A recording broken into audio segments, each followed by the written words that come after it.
Black Attack.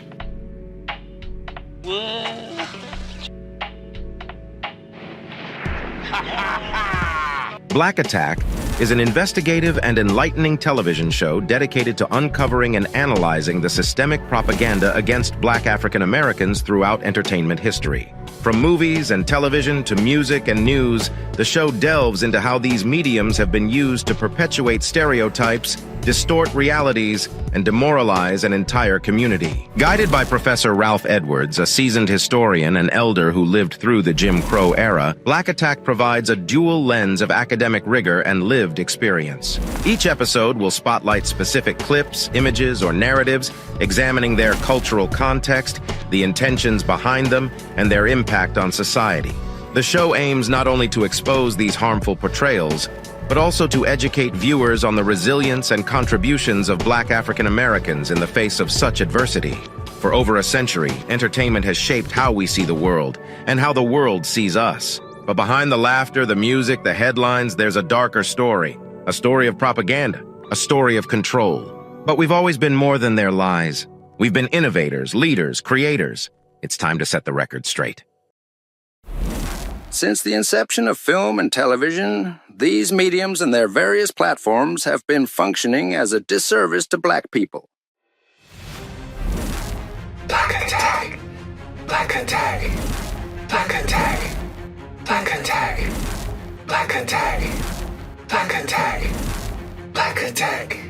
Black Attack. That's all I can stand. I can't stand no more. Black Attack. Hello, I am Professor Edwards. For generations, entertainment has been used as a tool, not just to entertain, but to indoctrinate, to reinforce societal norms, and to propagate stereotypes. In this episode of Black Attack, we dissect a scene from the 1935 film The Littlest Rebel, a seemingly innocent tale of a young girl's charm. This film is laced with a darker narrative, a narrative that perpetuates the normalization of Black inferiority. You see, throughout history, Black people have been invited to the proverbial party but never allowed inside. Instead, we're left to wait on the fringes, serving, watching, and praising, but never truly participating. And that's the message we're going to explore tonight. A message crafted to instill contentment in subjugation and acceptance of exclusion.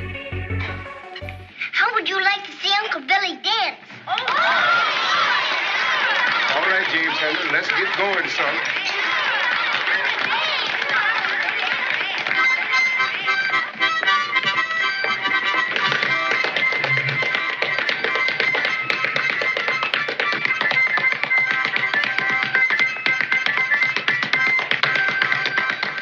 The opening scene of The Littlest Rebel is a masterclass in visual propaganda. Shirley Temple's character, Virgie, commands a room with an effortless authority over her slaves. Grown Black men and women who eagerly anticipate her every whim. This scene is not simply about Virgie's charm. It's a deliberate portrayal of the racial hierarchy of its time. Virgie's birthday party is the epitome of exclusivity. While her white peers are invited to the table, her so-called Black friends are relegated outside, waiting, watching, and most damningly, content in their roles. The scene's framing reinforces the idea that Black people should be grateful for crumbs, even as the feast is enjoyed within arm's reach. This is not just a whimsical depiction of plantation life. It's a reflection of how society at large sought to condition Black Americans. History tells us that social norms crafted by slave owners were designed to keep us in an inferior position. Let me break it down for you.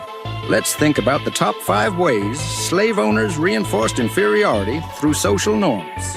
1. Exclusion from social spaces. Black people were allowed to serve but not participate, whether it was the dining room or, as seen here, the party. 2.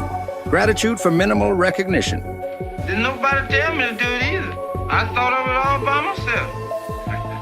Well, you must be thinking better than you used to, James Henry. Yes, Master Curry.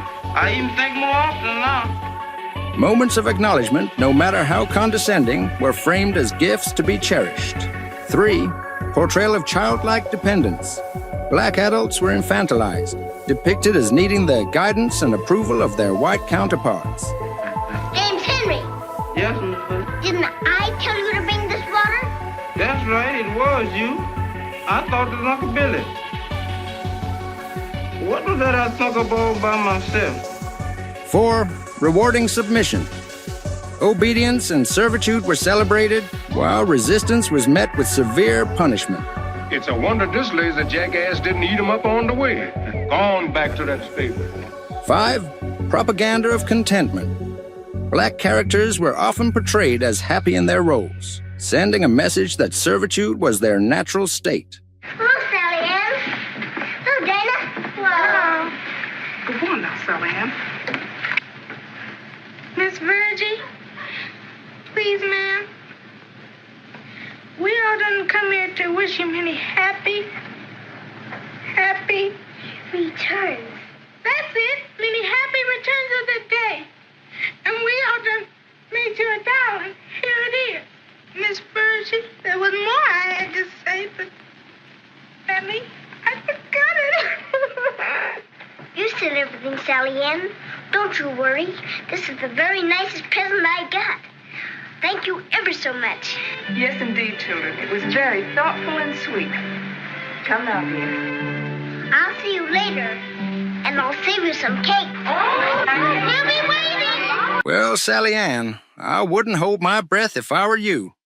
Out of our top 5 list, each point is present in this scene. When the little black girl stumbles over her words, it's Virgie who graciously steps in to help.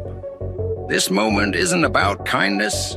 It's about reinforcing the idea that even our voices needed white validation to be complete. And here lies the crux of the matter. The message isn't subtle, it's insidious. Black people are portrayed as happy, even in exclusion, as though they should be grateful just to be near the party. It's the same empty promise we've seen repeated throughout history. You're included, but not really. You're invited, but only to serve. From Reconstruction to Jim Crow, from the Civil Rights Movement to today, That's not acceptable. this ideology has persisted in various forms. And yet they wonder why we resist. They wonder why we reject the crumbs when we deserve the feast. So the next time you watch a so-called classic, I challenge you to look deeper. Question the narrative. Ask yourself who's at the table and who's left outside. This is Black Attack. Let's keep exposing the lies and reclaiming the truth. Black attack. Black attack. Black attack. Black attack. Black attack. Black attack. Black attack. Black attack. That's all I can stand.